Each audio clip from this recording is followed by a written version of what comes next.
Привет всем любителям пива, с вами Ян Каалка, и у нас на обзоре бельгийское пиво от компании Martens Brewery. Оно уже было у меня на канале, но в рамках того, что я переснимаю сериями пива одних линеек, у меня уже был Кристофель под российский рынок, Мартенса и Belgian Crown не было. Что мы имеем? Martens Gold.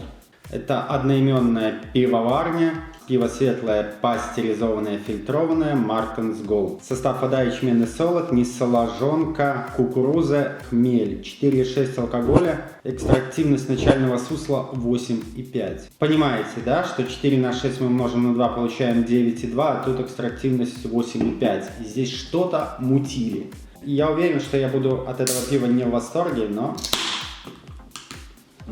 проверим. Вообще я начал записывать это видео, потому что Кристофель, которая маленькая бутылочка, просто подходит срок годности. Она очень давно у меня лежит. Так, что мы можем сказать сразу? Соломенный светлый цвет, карбонизация средняя, пенная шапка довольно серьезная, белая, среднезернистая. Газация, карбонизация средняя в принципе. Ничего плохого здесь пока не видно. Не читая ТТХ, не сказал бы, что все здесь будет плохо. Сейчас попробуем пробиться через довольно густую пену. Ну, пусто, совсем пусто, чуть солода есть. Хотя солода здесь вообще не должно быть. Выброжено пиво очень сильно. Если честно, вообще вода водой, причем вот сейчас немножко пробивается, плохая вода, условно. Такая водопроводка с картончиком. Пробуем на вкус. Чуть-чуть спиртуозности на послевкусие пошло. От карбонизации идет небольшая кислинка. Ну, это карбон так дает. А так это абсолютная вода. Bud Light. Чистая сравнительно.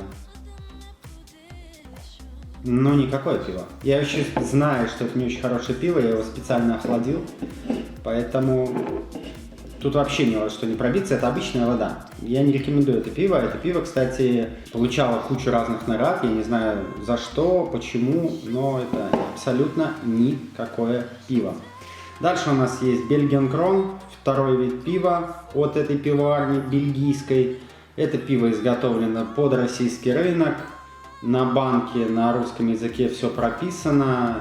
То есть это понятно, для кого это сделано. Это вот абсолютно типичная пятерковская фигня для российского рынка. Но обратно же, пенная шапка довольно... Хотя, видите, ушла. Ушла пена из Мартенса Голда уже.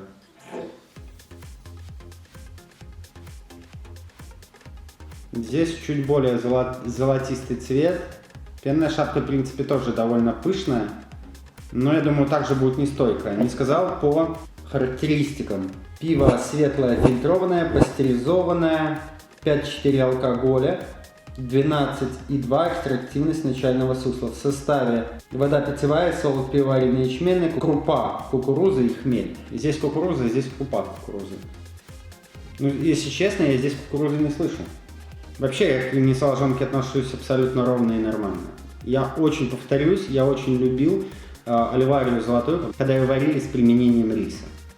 Это более солодовая, сладкая, тут хотя бы какой-то вкус есть. Никакого хмеля. Просто солод, чуть зерна. Ароматика точно такая же пустая. Чуть печенье можно уловить, не более того. Но это более интересное, давайте честно, вот это более интересная Belgian Crown, которая изготовлена для российского рынка, нежели Martens. Martens, конечно, ужасная. И Кристофель. Это у нас вид бир, бланш. Это пиво изготовлено для международного рынка. До этого я обозревал для российского рынка банку 0,5. Здесь у нас 0,33 бутылка, 5 алкоголя. В составе вода, ячменный солод, пшеница, овес, пряности, кориандр, цедр, апельсина, хмель. Экстрактивность начального сусла 11,9. Алкоголя 5,0. Это пиво я не охлаждал.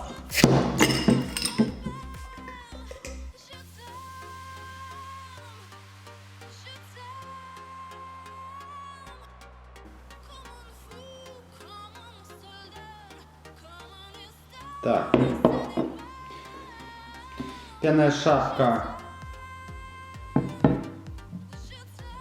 Мелкозернистая. Здесь будет стойкая, я так надеюсь.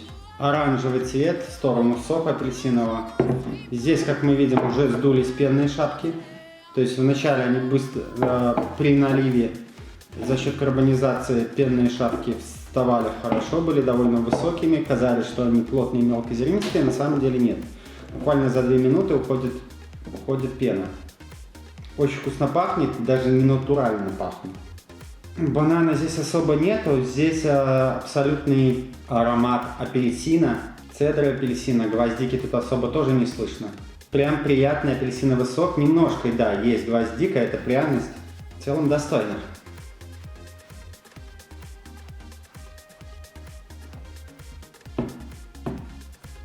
И по вкусу достойно. Кстати, в этом пиве 1,5 года срок годности. Здесь розлив 02.11.21, годно до 03.05.23. До послезавтра, сегодня 1 мая, кстати. Это неплохой бланш.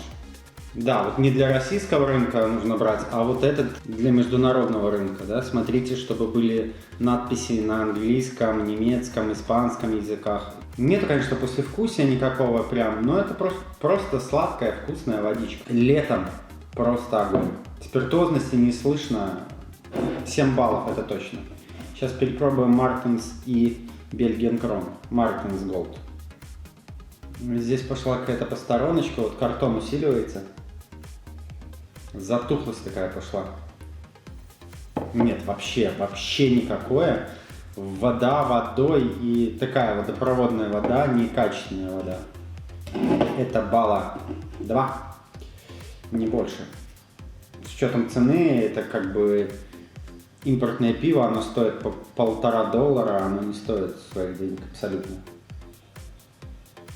Здесь солод, здесь пока ничего плохого нет в аромате.